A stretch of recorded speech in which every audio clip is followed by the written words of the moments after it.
There are two changes on the Dublin team that beat Galway in the semi-final. Sinead Finnegan returns from injury and is given the number 5 jersey beside captain Sinead Goldrick and Siobhan McGrath. Natalia Hyland is the second alteration, and she starts at centre forward in an attack that features two of the best forwards in the country, with Lindsay Davey and Sinead Ahern. Take a look here at this Cork team. Every line is exceptionally strong. Full-back Angela Walsh, as well as midfielders Rena Buckley and captain Breach Corkery, won All-Ireland Camogie medals a few weeks ago and really are brilliant players. Valerie Mulcahy is still producing the magic up front beside Grace Carney and Orla Finn, while Ciara O'Sullivan leads the Cork attack at number 11. Cork have never lost an All-Ireland final, a remarkable record.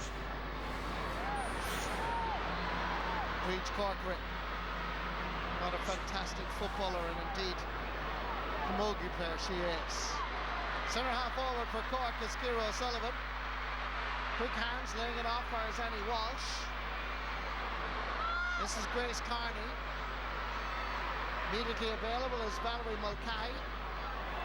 Floats this one in, it's curling, and it's over the bar. Cork are up and running in this All-Ireland final. Siobhan McGrath looking at options, goes down the middle channel for his Carla Rowe.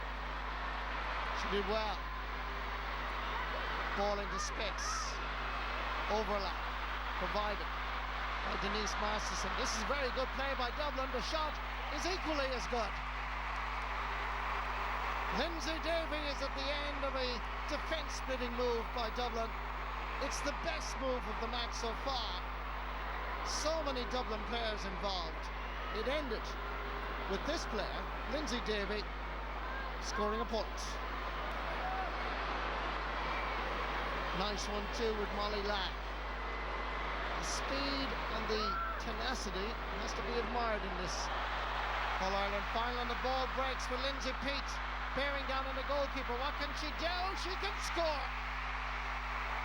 Brilliant goal. Dublin are on a roll here. They found the initial 6-7 minutes a little bit nervy, to say the least, but when they found their rhythm, they're scoring goals like this. The finish was sublime. Dublin are playing quality football. Natalia Hyland. Good ball for Sinead Ahern. Still Ahern. Could she score from that angle? Oh, my word, fantastic. Two Cork players were between her and the goalposts. Sinead Ahern had the confidence. Breach Corkery surging forward. Great engine, never gives up. Same compliment can be passed to Deirdre O'Reilly. Siobhan McGrath twisting and turning with her. Valerie Mulcahy getting around the houses here, making an angle for herself and putting that over the bar, it would seem. Referee had blown a whistle, but the score stands. Valerie Mulcahy's second point in the match. Breach Corkery looks at her options. Ops for Orla Farmer. Back to Corkery again. Rena Buckley gets away from the shackles of the Dublin midfield and half-back line. Ball inside is a good one, it's Orla Finn. What can she do? It's over the bar. Could have been, should have been a goal.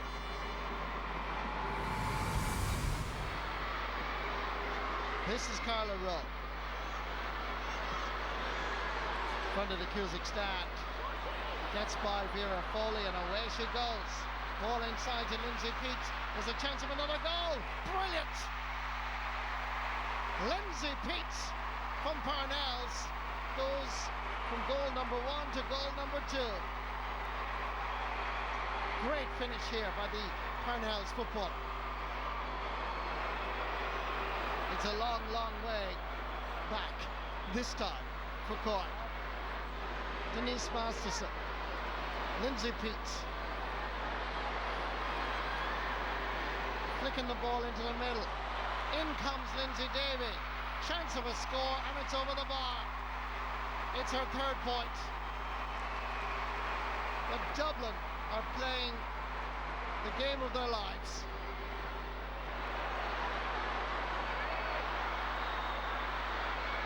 Referee blows a whistle. It's going to be a free for Cork. Orla Farmer fouled. Valerie Mulcahy. Rachel Ruddy right beside it. Ball inside is a good one. It's Ronan Ivukala! And Cork are back in the game. Great goal. The spirit of Cork is alive and well. They've never lost an All-Ireland final, remember? And they're on their way back, perhaps, but it's still a bit of a journey.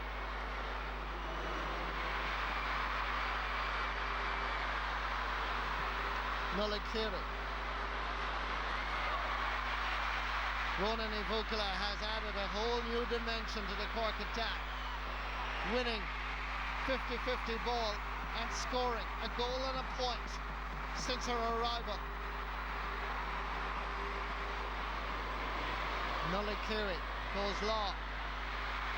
Breaking ball is available to Ciara O'Sullivan. There's a chance here for goal for Cork, and it's there. Awesome. Incredible. Sides are level. What a team. Emer Scally hitting the back of the Dublin net. Can Dublin find their rhythm again? Siobhan McGrath. Wonderful second half, it has to be said. Noel Healy. They're queuing up. There's a chance for Sinead Goldrick back outside. Chance for Dublin to go in front. And that is over the bar. Siobhan Woods finds the target. Dylan O'Sullivan and Ronan Ivukala have played a huge part. It's Ciara O'Sullivan cutting inside. Level again, surely. It is. Cork and Dublin are producing a thriller in the second half. Cork coming good. Nullig Cleary. Got inside is Ciara O'Sullivan.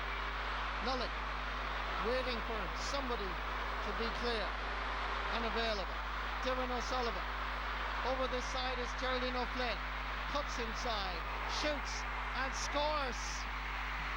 Amazing. Awesome. Cork had never been beaten in an All-Ireland football final. An amazing statistic. But this is one of the greatest recoveries in ladies football finals. And indeed, considering how much they missed, how poorly they played, to win the All-Ireland would be truly remarkable and shows the spirit of this amazing group of wonderful footballers. Clock is ticking. 32 seconds left. Dublin have to get their hands on the ball and counter-attack. Rona Ivukala back outside, finds Vera Foley. Waiting over here is Emer Scally. Jersey is pulled. It's a free for Cork. And surely now, Cork have won the All-Ireland. The buzzer will sound in about 2 seconds. Wait for the roar. Wait for the reaction. Cork are All-Ireland champions again. In one of the greatest comebacks in ladies football history. They are one of the greatest teams ever in the game. Dublin, devastated. Clearly the better team for most of the game. But certainly, Cork had to dig deep. Eamon Ryan put on the reinforcements. Nullig Cleary, Ronan Ivukala and Emer Scally, who scored a cracking goal. Certainly the heroes, as they produced a spirited, fascinating, invigorating display in the second half. And once again, the Brendan Martin Cup is heading to Cork. Today, they have won 4 in a row. Full-time score in Croke Park. Cork, 2 goals, 13 points. Dublin, 2-12. Breach Corkery, the Cork captain, lifts the Brendan Martin Cup And out of all the All-Irelands this group of players have won, this will be the sweetest of them all. Two of the key people for Cork that day, and on so many of those many great days, are Breed Stack and Eamon Ryan. Hiya guys. Breed, first of all, 11 All-Ireland titles for you. This has to be one of these standout ones though. I suppose, look, it was definitely the most remarkable one, and I think it's probably the standout one that a lot of people remember. I think you know, we had been very successful up to that point, but I think until that great comeback in 2014, I think we really cemented you know, in people's heads that we were not just a good team, that we were a great team. So I do feel very fortunate to have been part of that great team. And I suppose looking back now and looking back on a long roller coaster of career, I know that it was such a great team. We trusted each other implicitly, and we worked extremely hard for each other. We were best friends off the field, and I think even, you know, going as far as our families were great friends. You know, it was a really special team. Eamon, would you go along with that, the fact that this, despite all the success that team had had up until that point, that this victory is what cemented their place in the all-time greats? Yeah, apparently so. I mean, they had a very good record, as you say, but I think the excitement of that game and the comeback, the level of football, the skill, the work ethic through both teams. I mean, we wouldn't want to forget Dublin, and that it was a thrilling game. I had never watched it until last night due to not being very good technologically. But I managed to watch it last night, and it was an excellent game. And Dublin, I mean, they were brilliant for 50 minutes. It was probably the never say die spirit in our lads that made the difference in the end. You know, there was nothing between the teams, skill-wise, fitness-wise.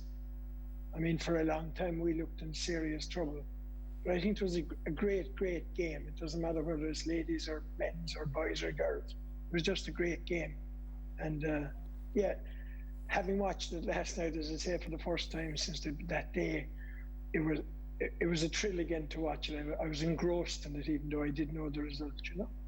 Well, I remember that day and being in the crowd as well, and everybody was engrossed in what was happening. What was it like out in the pitch, Breed? Can you remember being 10 points down? Because in a game of football, that is enormous. 10 points down, 15 minutes to go.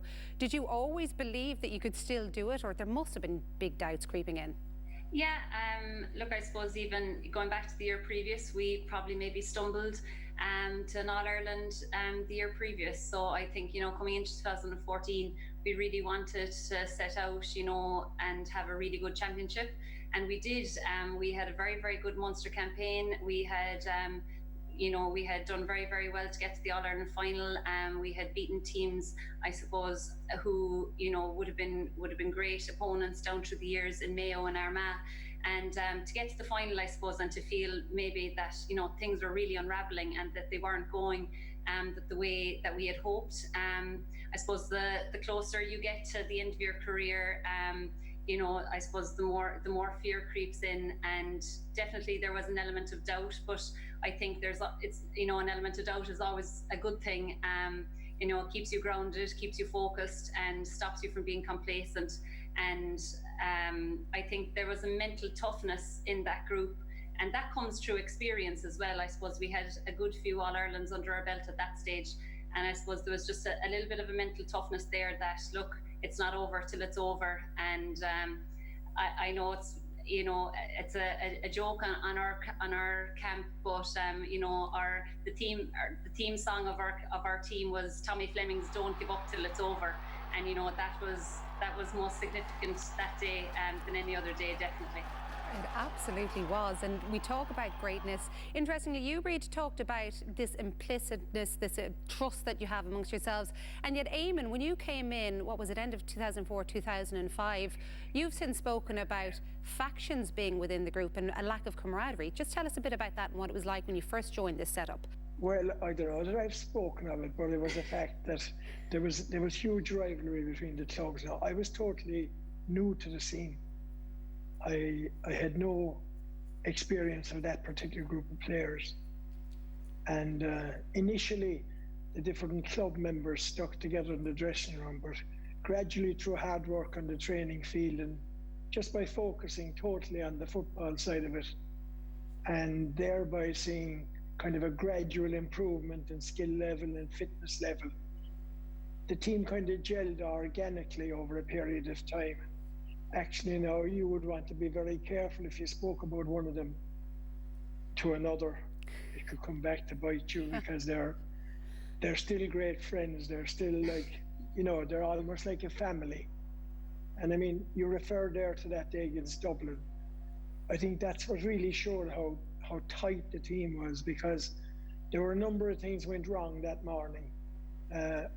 When we stayed in the Red Cow before other games, I used to take the team for a walk down a road and we'd have a chat. So I suppose maybe I was a bit complacent. I went walking out from near the airport and I followed a footpath. And I said, yeah, I'll check him out here tomorrow morning. But when we went out the following morning, the footpath disappeared and we were walking out a country road with traffic. So we had to go into a ploughed field, and that's where we had our team meeting.